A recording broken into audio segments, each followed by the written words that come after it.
our pals Bruce Arthur and Dave Feschuk have been writing all week in the Star about and lamenting how bad things are in professional sports in Toronto. Well, there's a few of us that have seen it worse. How bad is it in Toronto? Well, it's bad enough that a series like that can make some sense if you want to fill some newspaper space. In full disclosure, this isn't the only podcast I've done recently. They had a podcast and maybe a series of them to match the articles, and the podcast that was devoted to the Shanna plan included me.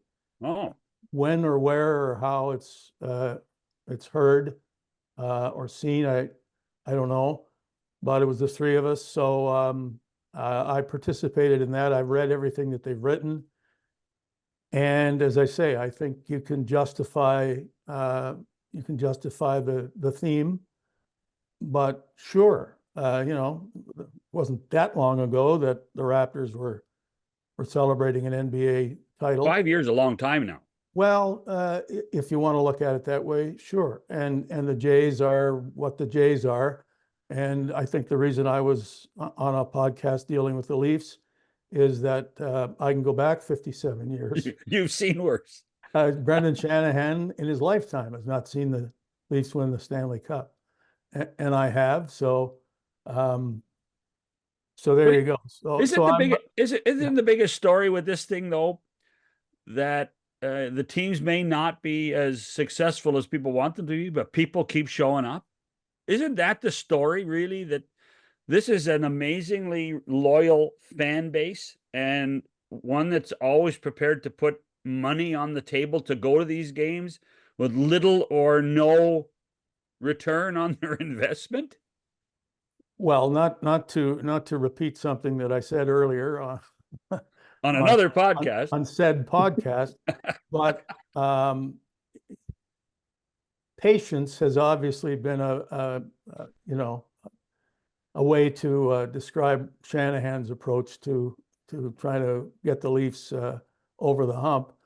And the reason he can be patient is that the stands are filled. Yeah. And I think fans realize that. And in the Ballard years, you always heard, he doesn't care whether they win or lose because, it's always sold out. Well, sure, he wanted to win. But you get a sense of that same feeling among the Leafs fans now. What's their motivation to get better? They got all the seats sold. Well, their motivation is to win, obviously, but that also translates into the attractiveness of a patient approach. I think they're slowly running out of patience, but I think the plan remains in Shanahan's mind anyway, that the way he wanted to win back when Nylander and Marner and Matthews were drafted and Tavares was acquired. I think that sort of patience still exists in his mind, and I think when his patience runs out, maybe his contract runs out first, and or they lose their patience, and you're going to see big changes. I doubt it. I just don't get it. I don't think Toronto sports is that bad. They Raptors won, and if you could take a championship and some down years, you'd take that every day of the week. The Blue Jays made the playoffs the last 2 years, albeit didn't win a game, but they made the playoffs. And Toronto's knocking on the door, the Maple Leafs knocking on the door, and are incredibly talented. It's not that bad. No, but here's the fallout, Darren, and both of you can answer this one or reply to it. I have never in recent time seen a reaction as negative as A, the Jays, the way they lost in the playoffs in Minnesota, and B, the way the Leafs lost to the Bruins. That to me said people are wanting now and needing some sort of change. There was because they went through a cycle of, here we go again. Well, that wasn't what we saw last year with the Jays, and that's not what we saw in April with the Leafs. People were pissed off really pissed off, more so than I would say in the last decade. And that's something to be, I think that people have to take account for. Well, Yeah, individual fan bases, I agree with that, but as a whole, I think it's better than is being portrayed. let me give you an example of another city that hasn't won for a while until recently, and that is Detroit. The Tigers, the Red Wings, the Pistons, and look what happened when the Lions won. I mean, the place went crazy and showed you Detroit's enthusiasm, showed you just how bad things had been there, that all of a sudden they had something to cheer for. And the Lions captured the city like nobody, well, till the Red Wings, were winning Stanley Cups.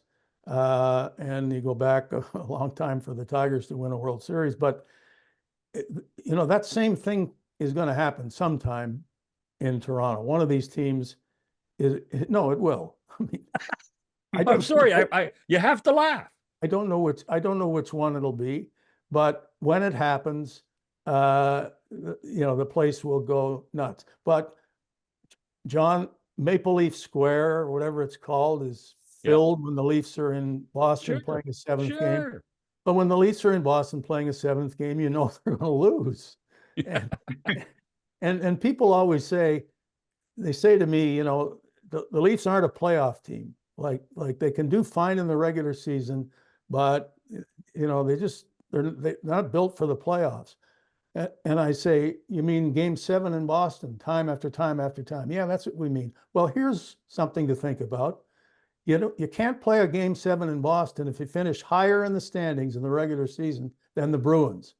If it's a Boston-Toronto series under those circumstances, Game 7 is going to be in Toronto.